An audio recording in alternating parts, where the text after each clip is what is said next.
이 시간에 함께 나눌 말씀은 느헤미야 5장 1절에서 19절까지 말씀입니다.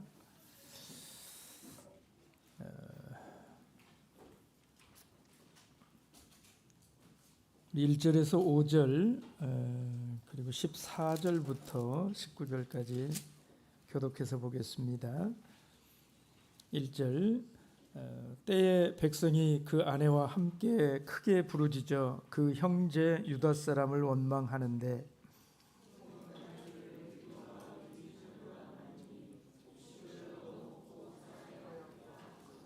혹은 말하기를 우리의 밭과 포도원과 집이라도 전당 잡히고 이 흉년을 위하여 곡식을 얻자 하고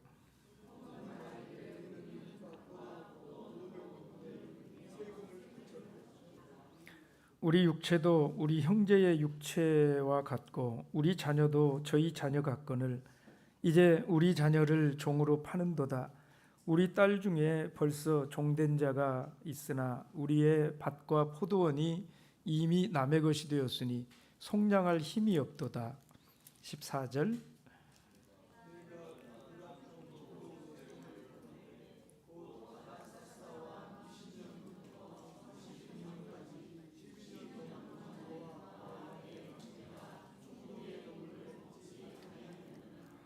이전 총독들은 백성에게 토색하여 양식과 포도주와 또 은 40세겔을 취하였고 그 종자들도 백성을 압제하였으나 나는 하나님을 경외함으로 이같이 행치 아니하고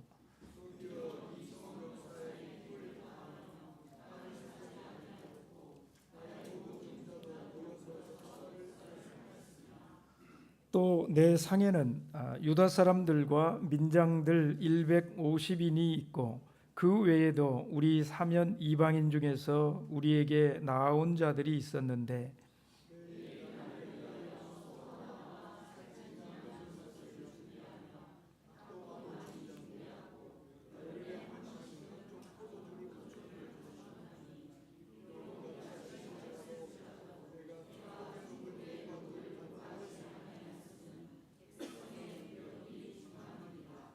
내 하나님이여 내가 이 백성을 위하여 행한 모든 일을 생각하시고 내게 은혜를 베푸시옵소서. 아멘. 여러분 우리가 살다 보면 내부에서 내면에서 갈등과 어려움이 일어날 때가 참 많잖아요. 근데 외부에서 오는 갈등 문제가 더 무서울까요? 아니면 내부에서 일어난 문제가 더 무서울까요? 당연히 내부에서 일어난 문제가 더 무서운 것입니다. 그래서 오늘 느헤미야도 사실 여러분 이 느헤미야 5장의 말씀은 이 말씀으로 이렇게 보면 4장에 쭉 이어지는 이런 말씀처럼 보이지만 사실은 삽입된 말씀이에요.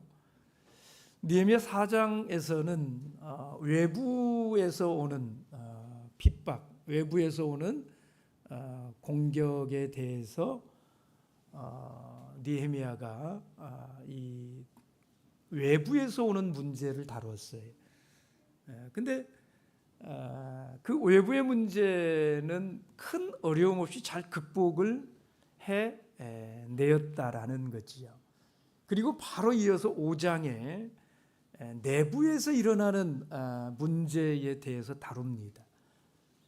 이 구조를 보면 이게 5장 말씀이 4장에 바로 이렇게 이어서 나타난 이런 문제처럼 보이지만 사실 시간적으로는 4장과 5장은 굉장히 멀리 떨어져 있는 내용이에요. 우리가 그걸 알 수 있는 것이 뭐냐면 여러분 4장은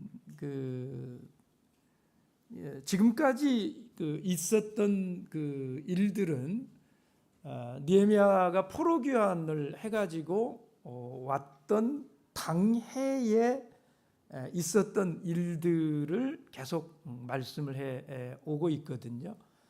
그런데 이 느헤미야가 포로로 이렇게 있던 백성들을 이끌고 돌아온 해가 언제냐면 2장 1절에서 우리가 봤던 것처럼 아닥사스다 왕 20년 니산월에, 그러니까 BC 444년 유대력으로 1월 달에 니산월에 예루살렘 귀환을 허락해 주십사 하고 이렇게 탄원을 아닥사스다 왕에게 넣지 않습니까? 그리고 허락을 받아가지고 뭐 조서를 받고 뭐 이렇게 해서 돌아오는데, 여러분 이 느헤미야가 거하던 그 수산성으로부터 이 예루살렘까지 거리가 약 1,500km예요. 그래서 개월수로 따진다면 약 3, 4개월 걸려야 올 수 있는 거리거든요. 그렇게 와가지고 느헤미야가 성벽 재건을 시작을 해가지고요. 중간 과정은 우리가 추리를 해야 할 수 있지만 그 성벽 재건을 마친 때가 언제인가는 느헤미야 6장에 보시면 6장 15절 말씀을 보시면 성벽 재건을 언제 마쳤습니까? 성 역사가 52일 만에 엘루월 25일에 끝남에, 이 엘룰월이라고 하는 달이 유대 종교력으로 6번째 달이에요. 양력으로는 뭐 9월 정도에 해당하는 달인데 유대력으로는 6번째 달. 그러니까 유대력으로 BC 444년 1월 달 니산월에 허락을 받아가지고 3, 4개월 걸려서 예루살렘에 도착을 해가지고 도착하자마자 3일 동안 이렇게 그 성을 돌아보지 않습니까? 그리고 나서 백성들을 독려해가지고 성벽 재건을 호소를 해서 건축을 시작하고, 그 시작해서 6월 25일 되는 날이 52일째 되는 날이라는 거잖아요. 그날 성벽 재건이 마쳤다는 겁니다. 그냥 그 달부터 역산해서 52일 전이다 그러면 6번째 달 25일에 마쳤으니까, 그러니까 그 전달을 그 유대력에서는 에벌이라고 하는데요. 그 에벌 며칠입니까? 3일에 성벽 재건을 시작을 했다 하는 거잖아요. 그래서 한 달 지나서 25일 되는 이 날이 52일 되는 날인데 그날 성벽 재건을 마쳤다라는 거죠. 그러니까 한 달 전에 3일 날 시작을 했다라는 거고, 그 전에 3일 동안 일찍 아니면 백성들을 성벽 재건하자고 설득하는 시간이 조금 더 있었을지 그건 알 수 없지요. 그러나 만약에 3일 동안 돌아보고 바로 성벽 재건을 호소해서 지었다 할 것 같으면 그 에벌의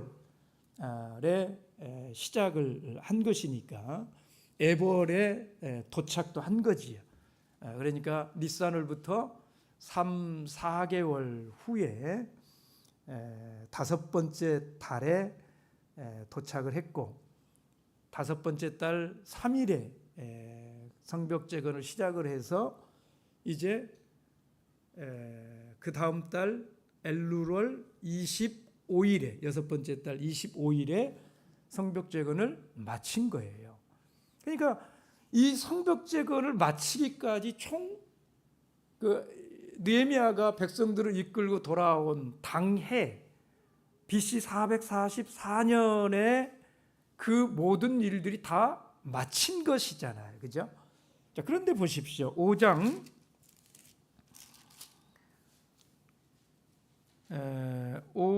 14절 말씀을 보시면 5장의 일을 이렇게 말을 합니다. 5장 14절에 내가 유다 땅 총독으로 세움을 받은 때 곧 아닥사스다 왕 20년부터 32년까지 12년 동안은 나와 내 형제가 총독의 녹을 먹지 아니하였느니라. 그러니까 예루살렘에 느헤미야가 총독의 직분을 가지고 지금 돌아온 거잖아요. 그렇게 돌아와서 몇 년 동안을요? 12년 동안을 그 이야기가 5장에 나오는데 성벽 재건을 마친 이야기는 어디에 나와요? 6장 15절에 나온다 이 말이에요. 그러니까 성벽 재건을 마친 것은 당해 BC 444년 그 해 6월 달에 마친 건데 5장의 이야기는 그 후로도 11년이 더 지난 거잖아요. 그죠? 그러니까 이 5장에 있는 이 이야기는 어쩌면 그 성벽 재건을 시작한 그때부터 그들 속에 쭉 지속되었던 문제인데 그 후로도 11년 동안을 계속해서 지속했던 문제였던 것 같아요. 그런데 느헤미야는 그 이야기들을 성벽 재건을 다루는 6장 앞으로 땡겨와 가지고 그 성벽을 재건하는 동안에 외부의 핍박도 있었고 이런 공격도 있었고 그리고 내부에 이런 문제도 있었다라고 하는 것을 이렇게 연결시켜서 보여주고 싶었다 하는 것입니다. 그래서 이 4장과 5장은 시간적으로 이렇게 연결되어 있는 것이 아니라 내용적으로 논리적으로 연결되어져 있다. 우리가 이렇게 이해를 해야 될 것 같습니다. 이 선민 공동체의 회복과 재건 과정 가운데 닥친 공동체의 위기라고 하는 이런 논리적인 공통점이 있기 때문에 이것을 함께 이렇게 연결시켜서 다루면서 외부의 문제는 아무것도 아니다. 진짜 큰 문제는 내부의 문제가 훨씬 더 크고 중요한 문제이다. 그런데 오늘 느헤미야가 이 공동체의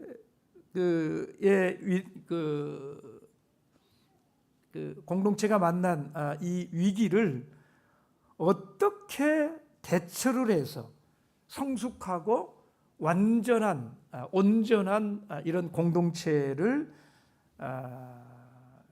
이렇게 잘 세워 갔는가 이걸 보여주고 싶어서 느헤미야는 이 5장의 이야기를 시간적으로는 뒤에 있는 이야기지만 앞으로 이 4장에 바로 이렇게 붙여서 말씀을 하고 싶었다라는 것입니다. 그래서 4장에는 이스라엘 그 신앙 공동체의 재건과 관련해서 이방인들의 방해로 인한 대외적인 이런 공격이 있었다라고 하는 것을 다루었고 5장에서는 이제 이 신앙 공동체 구성원 간의 갈등으로 인한 내부적인 이런 위기를 서술을 하고 있는 것이다 하는 겁니다. 자, 이 느헤미야는 이 내부에서 일어난 이 큰 공동체 위기를 어떻게 극복을 해 갔을까 하는 것입니다. 여러분, 이 내부의 문제, 훨씬 더 크고 중요한 이 문제, 우리 가운데 우리 안에서 문제가 일어날 때 우리는 그 문제 앞에 어떻게 대처를 해야 될 것인가라는 거예요. 느헤미야는 세 가지로 말씀을 합니다. 가장 먼저 느헤미야는요, 이런 내부의 문제 앞에서 문제의 본질이 뭐냐라고 하는 것을 가장 먼저 생각했다라는 것입니다. 여러분, 5장 6절 7절 말씀을 다시 한번 보십시오. 6절 7절 함께 읽어봅니다. 시작. 내가 백성의 부르짖음과 이런 말을 듣고 크게 노하여 중심에 계획하고 귀인과 민장을 꾸짖어 이르기를 너희가 각기 형제에게 취리를 하는도다 하고 대회를 열고 저희를 쳐서. 여러분, 여기 6절과 7절 앞부분을 한번 주의해서 보시기 바랍니다. 내가 백성의 부르짖음과 이런 말을 듣고 크게 노하여, 그 다음에 뭡니까? 중심에 계획했다, 이렇게 말하잖아요. 여러분, 이 백성의 부르짖음과 이런 말을 듣고, 이 백성의 부르짖음이 뭐냐면 5장 1절부터 그 백성의 부르짖음을 참 자세하게 기술을 했는데, 특별히 5장 1절에 보시면 때의 백성이 그 아내와 함께 크게 부르짖어. 여러분, 그 백성 가운데 남자들만 와서 한 게 아니라 아내와 같이 와가지고 막 부르짖었다라는 거잖아요. 여러분, 이게 아주 이례적인 이런 일이거든요. 아내하고 함께 와가지고 막 부르짖을 이런 상황이, 여러분, 이게 그냥 자주 있는 이런 상황은 아니라는 거예요. 이 부르짖음이 대변하는 게 뭐냐면 굉장히 지금 이스라엘이 아주 심각한 이런 위기를 만난 것이다라는 걸 말하는 겁니다. 그래서 그런 부르짖음과 이런 말을 듣고 느헤미야가 크게 분노했다는 거예요. 크게 노했다. 이건 감정적인 어떤 그런 상태를 표현하는 겁니다. 느헤미야가 백성들의 부르짖음을 듣고 마음에 막 분이 치밀어 오르는 걸 어떻게 주체할 수가 없을 만큼 분노를 느꼈다라는 거예요. 근데 이건 느헤미야가 느끼는 어떤 정서적인, 감정적인 그런 분노라는 것입니다. 그 분노를 표출을 해서 보여준 건 아니에요. 그렇죠? 그런 분노가 느헤미야 안에 일어날 정도의 지금 상황인 거예요.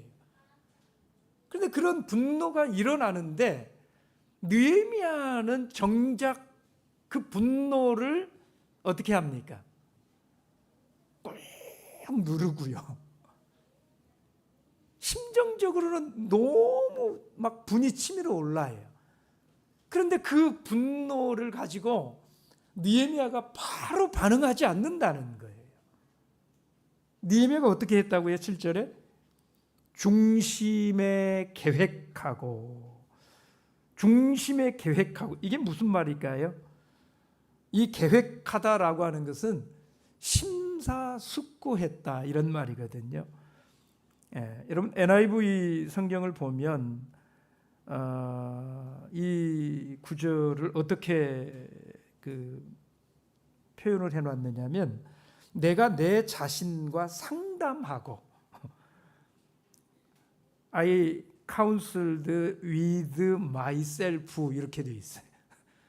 그러니까 자기 그 치밀어 오는 그 분노를 느헤미야가 꾹 누르면서 자기 자신과 상담을 했다. NIV 표현이 참 재밌죠. 그러니까 깊이 그걸 생각을 했다 이런 말이에요.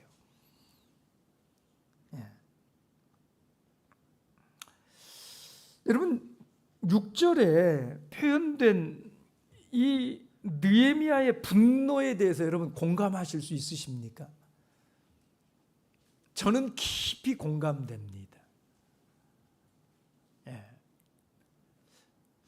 여러분 지금 느헤미야가 와가지고 예루살렘에 돌아와서 성벽을 쌓는 이것은 뭘 위해서 쌓는 거라고요? 그냥 단순히 성벽을 재건하는 이런 일이 아니라 산민 공동체를 재건하는, 회복하는 그들의 정체성을 다시 바로 세우는 이런 과정이라고 말씀을 드렸잖아요. 여러분 이스라엘 공동체의 회복을 꿈을 꾸기 때문에 이런 일을 시작을 하고 있는 거예요. 이스라엘 공동체가 다시 산민 공동체로 회복되기를 바라는 그런 마음이 느헤미야 가운데 있다 이 말이에요. 그래서 한 형제 자매로 하나님께서 택하신 그런 백성답게 살아가는 이런 공동체를 이루어가고 싶은 거예요. 그 일환으로 성을 쌓고 있는 것인데 백성들 간에 분란과 또 나누어지는 원망을 하게 하는 이런 일이 일어나게 된 것이잖아요. 이런 백성들은 자신들이 먹지도 못하고 굶고 있고 또 빚을 지고 또 세금을 내기 위해서 집과 포도원은 이미 팔아버렸고 더 이상 팔 수 있는 것이 없어서 자기 자녀들을 이렇게 종으로 노예로 이렇게 팔게 되고 그런데 부자와 귀족의 자식들은 어쨌다는 거예요. 원하는 것을 다 가지고 살아가고 있는데 왜 우리 자식들은 종이 될 정도로 이런 상황을 맞이해야 되는가? 우리는 같은 민족이 아닌가? 이런 문제로 백성들이 와서 느헤미야에게 와서 부르짖고 있는 거잖아요. 그런 부르짖음 앞에 이 느헤미야가 얼마나 분노했겠느냐 이 말이에요. 그런데 보십시오. 백성들은 자신들의 그 현실에 대한 박탈감 때문에 괴로워서 부르짖어요. 그렇죠? 그런데 느헤미야가 보는 이 문제의 근본적인 원인은 무엇입니까?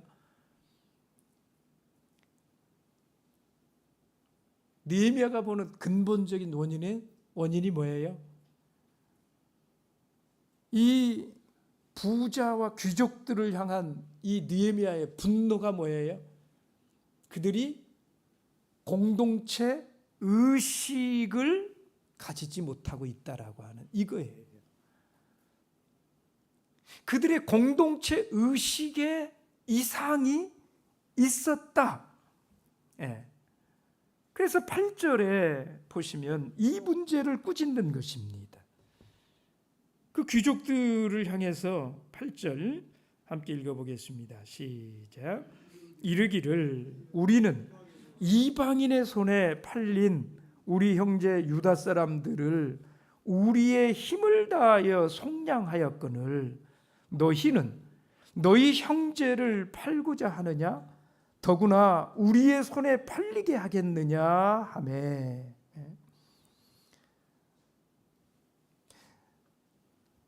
느헤미야나 이런 사람들이 바벨론에서 자기 백성들을 속량하기 위해서 얼마나 힘을 썼는지 그렇게 해서 데려다 놨는데, 너희들은 너희 형제를 다시 그들 손에 팔려고 하느냐 이거예요.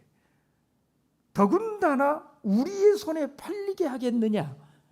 그러니까 이 귀족들이 그들을 이렇게 노예로 이 전답을 저당 잡고 더 이상 전답 저당 잡을 이런 것이 없는 상태에 있는 그런 사람들의 자녀들을 노예로 해가지고 종으로 해가지고 어쩌면 느헤미야에게 이렇게 팔려고 하는 이런 일들을 했었던 것 같아요.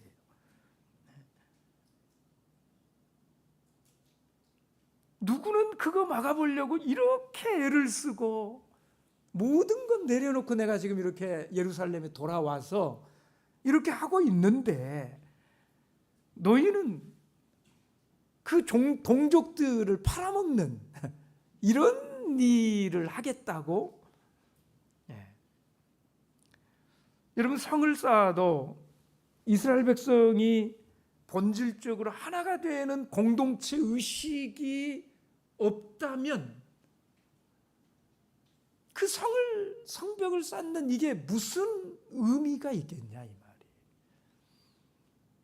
뭘 위해서 지금 성벽을 건축하고 이런 일을 하고 있는데 동족이 되어가지고 서로 남이 아니라 한 형제요 한 자매가 되어가지고 하나님의 언약 안에서 동등한 족속들인 존재들인 너희들끼리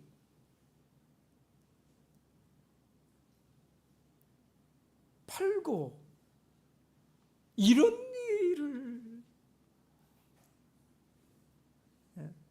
그 성벽을 재건하는 의미가 뭐가 있느냐 이런 말이에요.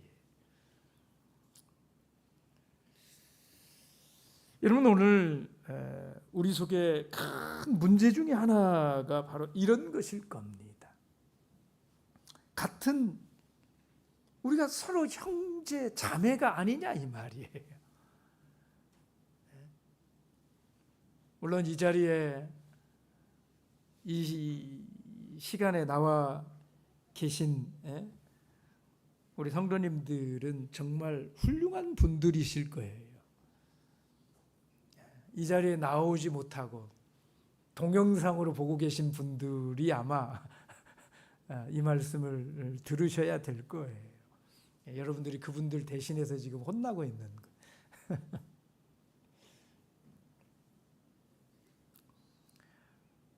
왜 어떤 사람은 열심히 교회를 하면서도 박탈감을 가져야 되느냐라는 겁니다.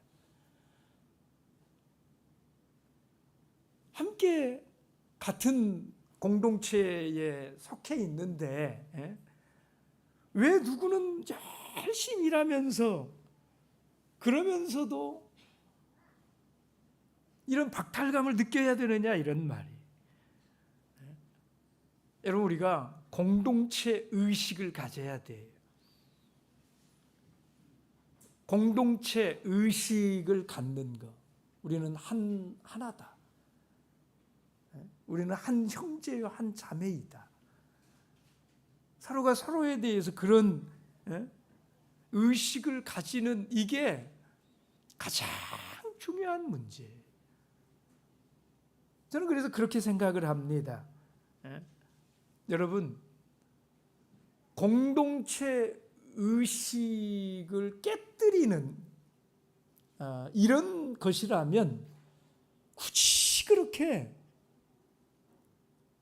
막 피땀 흘려서 여러분 그렇게 교회를 하시지 않아도 돼요. 그러니까 마음 한켠에 막 교회를 하면서 왜 나는 이렇게 이런 마음이 드는 어떤 이런 일이라고 할 것 같으면 여러분 그렇게 일을 하지 않아도 된다 이 말이에요. 우리가 서로 알 수 있으면, 서로가 서로를 이해할 수 있으면 저는 그게 더 훨씬 더 중요한 문제라고 생각을 해요.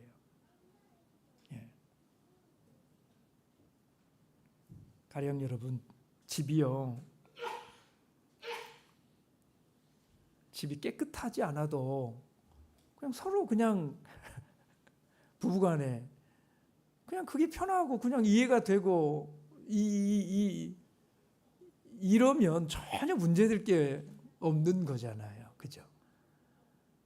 근데 한 사람은 막 씩씩거리면서 깨끗해야 집이 깨끗하게 정돈돼 있고 막 이래야 돼가지고, 근데 그걸 견디지를 못하는 거죠. 어지럽혀 있는 거, 이런 거를. 그래가지고 그냥 하여튼 먼지 하나만 있어도 다 온방을 막 닦고 막 조금만 삐뚤어져 있어도 그걸 참지 못하고 막 딱 제자리 찾아 있어야 되고, 그렇게 하려고 보니까 얼마나 힘들겠어요, 몸이. 그죠? 근데 그렇게 하면서 나 혼자 사나? 왜 나만 이래야 돼? 이러면서 도와주지 않는 남편 막 박박 긁어가면서 허구한 날 막 보암쳐가면서 이것도 하나도 지금 못하고 있냐고 막 이래가면서, 여러분 그렇게 깔끔한 이런 집을 유지하는 것보다는 차라리, 그죠?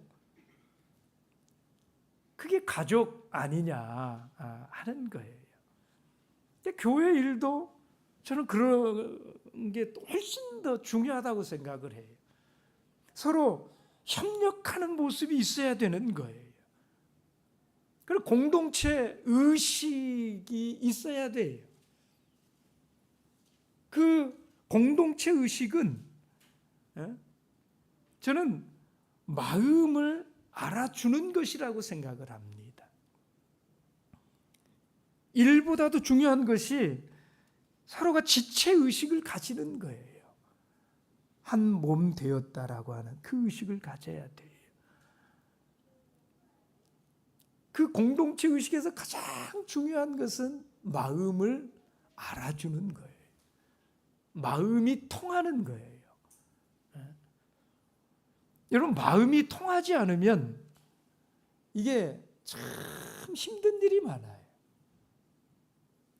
마음이 통하면 그 진심이 전해지고 상대의 마음이 어떤 마음인지를, 그것에 대해서 굉장히 미안해하고 마음 아파하고, 하지만 형편이 안 되니까 어쩔 수 없이 지금 그렇게 사는, 이런 걸 다 마음이 전달이 되어져서 알게 되면 그가 함께 해주지 못해도 어때요? 안쓰러운 마음이 생기고 이해가 되잖아요. 그죠? 근데 다 알아요. 그 마음이 어떤 마음인지를 알아요. 그러면 이걸 도와주지 않는 이게 아니라, 그 자체가 문제가 아니라 마음으로부터 통하지 않는, 이해되지 않는, 전달되어지지 않는 그 마음이 사실은 불편한 것이잖아요. 여러분 지체의식을 가지면 다릅니다. 서로 그냥, 제가 대방에서 정말 매주 감동하고 감동했던 것이 저는 이 지체의식이었어요. 공동체의식. 얼마나 마음들을 예쁘게 쓰는지 몰라요. 내가 좀 더 시간이 되니까 너 그렇게 몸도 지금 힘들고 이러는데 너 그렇게까지 막 하지 마. 그러다 병나. 그러다 너 무너지면 집 어떻게 하려고 그래? 네 몫까지 내가 해줄 테니까 너는 좀 쉬어. 예? 이런 마음으로 서로를 아껴주고 유해주고, 왜 나만 이래야 돼? 내가 너는 같은 임원 아니야? 왜 안 왔어? 이런 마음이 아니라, 그건 그 마음이 전달이 되어졌기 때문에 그런 거잖아요. 서로 간에 지체의식이 있으니까, 공동체 의식이 있으니까. 못 오더라도 막 내가 함께 도와야 되는데, 내가 몸이 형편이 아니면 함께 할 수가 없어서, 일이 있어서 그런 것들에 대해서 막 미안해하고, 진심으로 미안해하고, 그게 전달이 되니까 자기만 와서 일한다고 하는 그런 생각이 없고,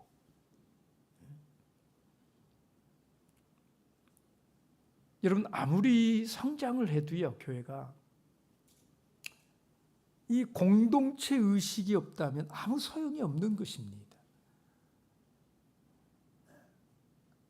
교회에 무슨 일이 있어서 사람들이 북적북적 한다고 그래도 공동체 의식 없는 의무감에 아니면 책임감에 서로 나와서 자리 채우고 있고 그 일을 함께 하고 있는 이런 공동체는 마음이 편하지가 않잖아요.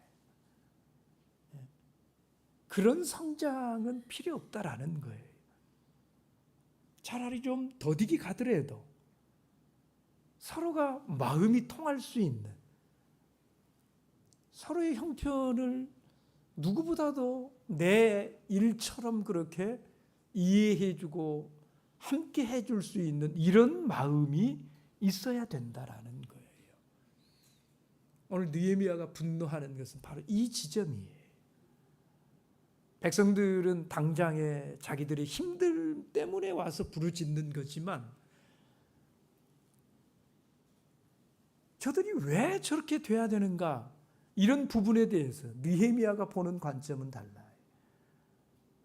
우리 귀족들이 자기들은 그저 단순하게 먹을 것 있고 풍족하게 살아가고 이런 모습이기 때문에 느헤미야가 분노하는 게 아니에요. 저들에게 공동체 의식이 없다라는 겁니다. 지체 의식이 없다는 거예요. 그러니 그런 공동체 의식이 없는 이런 상태에서 성벽을 재건한들 그것이 무슨 의미가 있겠느냐라는 겁니다. 그래서 느헤미야가 분노하는 거예요. 그렇지만 그 분노를 그대로 표출해가지고는 문제 해결이 되지를 않아요. 어떻게 해야 이 문제가 서로가 공감할 수 있을 것인가? 그래서 그는 깊이 생각하는 거예요. 자기의 감정대로 해버리지 않고 표출하지 않고 공동체가 정말 협력하고 서로가 서로를 위하는 이런 공동체가 되게 할 방법이 무엇일까? 어떻게 해야 저들도 그걸 받아들일 수 있을 것인가? 이 문제에 대해서 깊이 생각을 했다라는 거예요. 자기 자신과 상담을 했다. 그러니까 느헤미야 스스로 감정대로 내가 대처하지 않고 그들도 우리의 한 동족이다라고 하는 생각을 가지고 서로가 서로를 마음으로부터 받아들일 수 있는 이런 상태를 어떻게 하면 만들 것인가 이런 부분에 대해서 느헤미야가 고민을 했다 하는 거예요.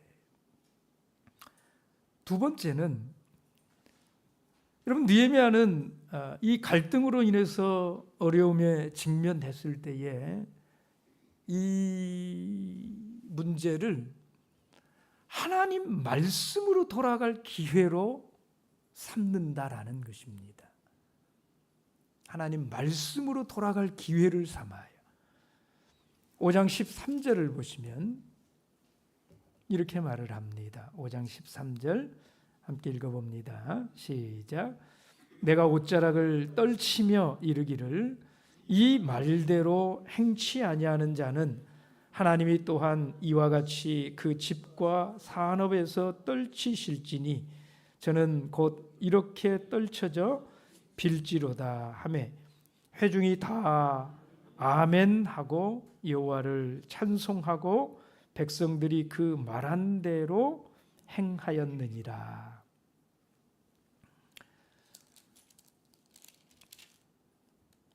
네, 이렇게 하지 아니하면, 그러니까 그 백성들이 하나님 말씀에 어떻게 우리가 살아야 되는지, 서로에 대해서 어떻게 살아야 되는지, 이런 하나님의 말씀들이 있잖아요. 특별히 신명기 23장 19절의 말씀이나 아니면 레위기 25장 36절에 이스라엘 간에는 저당 잡지 말고 그 안식년이 되면 잡았더라도 다 돌려주고 빌려주더라도 동족 간에는 이자 받지 말고 이런 각종 그 하나님의 규례들이 있잖아요.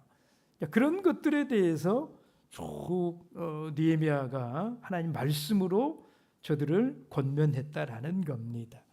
그리고 그 말씀을 따라서 그런 것들을 받아들이지 않는 자들은 여러분, 이 이스라엘에는 이렇게 행위를 가지고 표현하는 이런 그 의사 전달법이 있는데 느헤미야가 이렇게 한 거예요. 옷자락을 탈탈 털어버리면서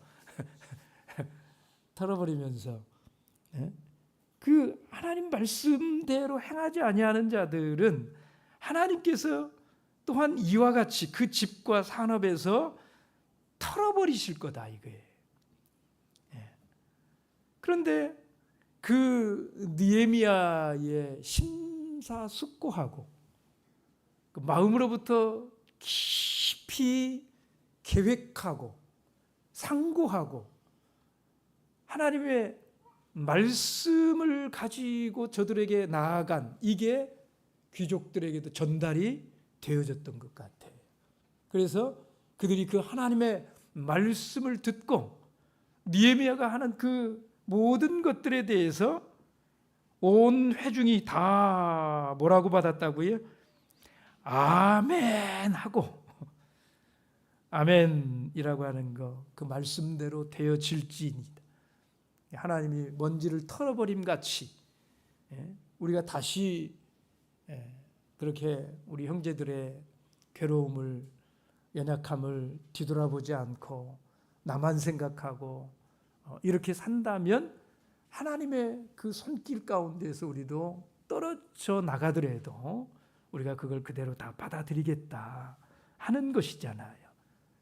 그러면서 하나님을 찬송한다는 겁니다. 하나님의 뜻을 행하는 그런 삶에 대해서 자기들이 하나님의 말씀대로 살 것에 대해서 결심을 하고 그걸 받아들이고 그렇게 마음의 변화가 일어난 이런 일에 대해서 하나님 앞에 찬송을 드리고, 여러분 지금 느헤미야가 이 어려움을 무엇으로 헤쳐나가고 있는 것이냐? 다른 게 아니라 하나님의 말씀을 가지고 헤쳐나간다라는 것입니다. 여러분, 갈등과 어려움이 오면 본능 따라서 움직이는 사람들이 너무 많아요. 만약에 느헤미야가 본능 따라서 움직였다면 어떻게 됐어요? 5장 6절이 전부였어요. 그 올라오는 그 분노를 누를 수가 없어요. 한 형제가 돼가지고 어떻게 그럴 수가 있지? 네. 근데 그 본능 따라서 움직이지 않고, 여러분 우리 공동체가 그렇게 돼야 돼요. 그저 올라오는 감정 따라서 그 감정만 앞세우고 이 공동체가 그런 공동체가 돼버리면 어떻게 될까요? 매번 만나기만 하면 피차 물어뜯고, 예? 싸우느라고 정신없을 거예요. 그렇죠? 예. 감정대로 해버리려고 하면 그렇다 이 말이에요. 예. 그런데 하나님 말씀으로 이렇게 자기를 돌아보는 이런 기회로 삼는다면 여러분 우리는 정말 바람직한 이런 공동체를 이루어 갈 수가 있을 것입니다. 세 번째는 갈등과 고난이 올 때 이 느헤미야는 자신을 돌아보는 기회로 삼습니다. 하나님 말씀 앞에 설 기회로 삼을 뿐만이 아니라 자기 자신을 돌아볼 기회로 삼아요. 19절 말씀을 보십시오. 5장 19절 함께 읽겠습니다. 시작. 내 하나님이여, 내가 이 백성을 위하여 행한 모든 일을 생각하시고 내게 은혜를 베푸시옵소서. 여러분 이 19절의 말씀이 여러분 어떻게 보이십니까? 느헤미야가 자화자찬하는 걸로 보이십니까? 자화자찬할 만한 삶을 살기는 했어요. 그렇죠? 그런데 지금 여러분 주목해서 봐야 되는 것은 이 고백이, 이 19절의 고백이 그 대상이 누구라는 거예요? 사람들 앞에 내가 어떻게 살았는지 니들 이런 말 하는 게 아니에요. 느헤미야가 지금 하나님 앞에서 이런 말을 한다라는 걸 기억해야 됩니다.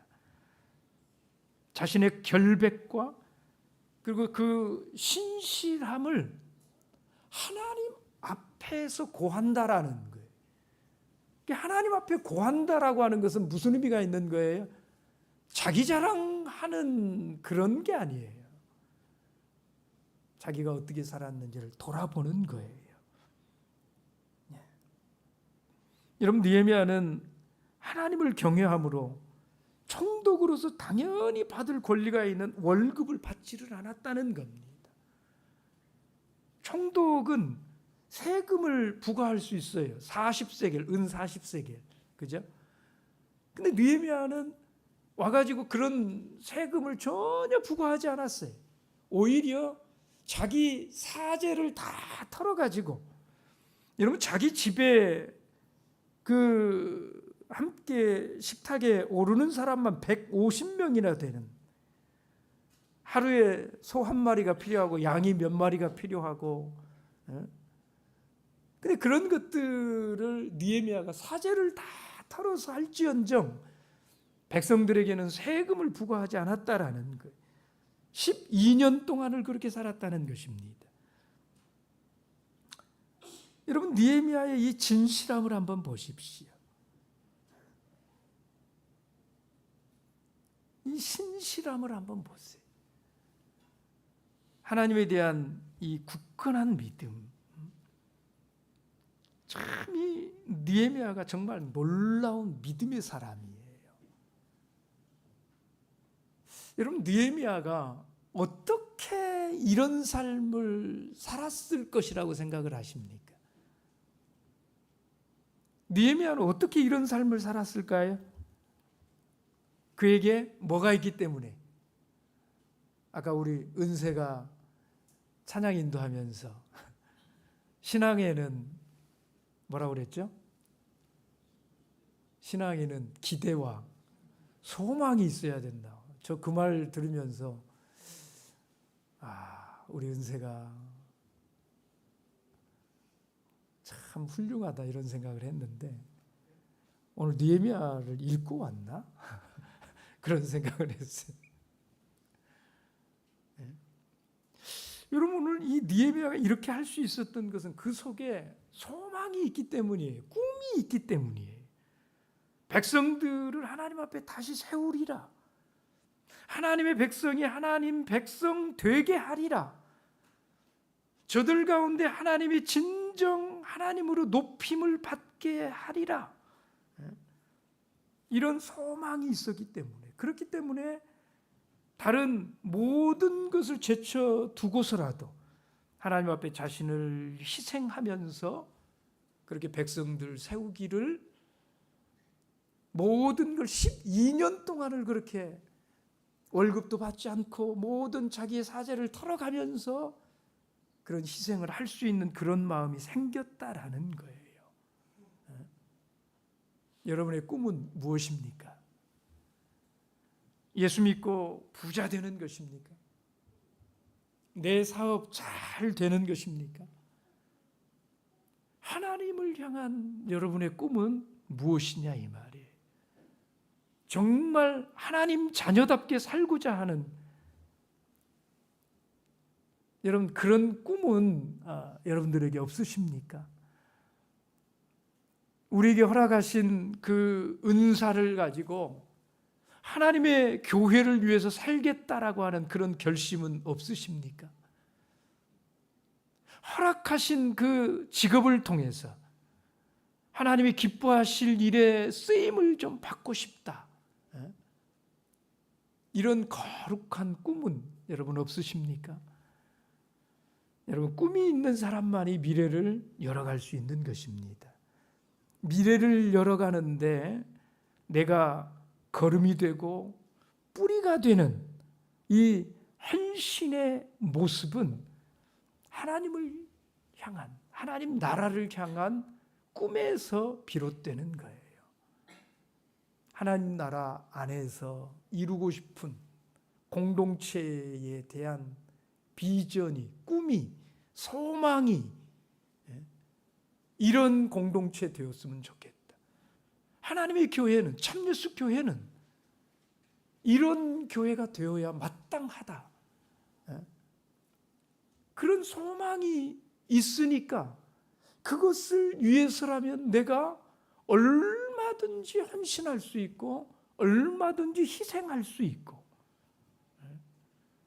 바로 오늘 느헤미야가 지적한 것이 그것입니다. 하나님을 경외함으로 지금껏 나는 그렇게 살아왔다. 하나님을 경외하지 않는 인생에는 결단코 생각할 수도 없고, 그렇게 여러분 하나님 경외하는 마음이 없는데 무슨 하나님 나라를 위해서 헌신을 하고 희생을 하고 참고 견디고.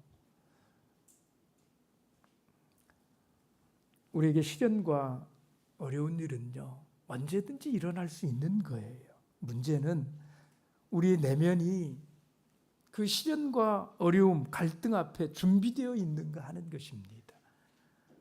외부적인 문제보다 내부적인 문제가 우리를 쉽게 무너뜨리고, 진짜 교회의 큰 문제는 그거예요. 교회를 무너뜨리는 것은 외부의 이런 것들이 아니에요. 내부에서 일어나는 그런 문제입니다. 여러분, 먼저 본질을 찾아보십시오. 하나님께서 왜 나를 지금까지 살려두셨을까? 이런 게 본질적인 문제예요. 왜 하나님께서 나에게 이 시대에 이 교회를 허락을 하셨을까? 여러분, 이 본질적인 질문을 하나님께 던지는 기회로 삼게 되기를 바랍니다. 더 나아가서 이런 원인을 다른 데서 찾지 말고 오늘 이 느헤미야처럼 마음속에 잃어버린 하나님 경외하는 마음, 주님의 말씀을 다시 세우는 기회로 삼고, 내가 하나님 앞에서 어떤 마음을 가지고 살아가고 있는지 자신을 돌아보는 이런 기회로 삼고, 우리에게 그런 모습들이 있다면 우리 가운데 문제가 발생을 해도 그 문제 때문에 교회가 무너지는 이런 일은 발생하지 않습니다. 오히려 우리가 더 하나님 앞에서 깨끗하고 거룩한 이런 공동체로 든든하게 서 가게 되는 것이지요. 주님께서 우리들에게 그 귀한 마음을 허락해 주실 수 있게 되기를 원합니다. 우리들에게 공동체 의식을 허락해 주시고, 그리고 하나님의 말씀 앞에 설 수 있는 용기를 허락해 주시고, 다른 것은 몰라도 하나님의 말씀 앞에는 순종할 줄 아는 그런 믿음을 허락해 주셔서 우리 속에 일어나는 문제들을 통해서 내가 하나님 앞에 다시금 바로 설 수 있는 이런 기회들을 붙잡을 수 있는 저와 여러분들 다 되시기를 예수님의 이름으로 축복합니다.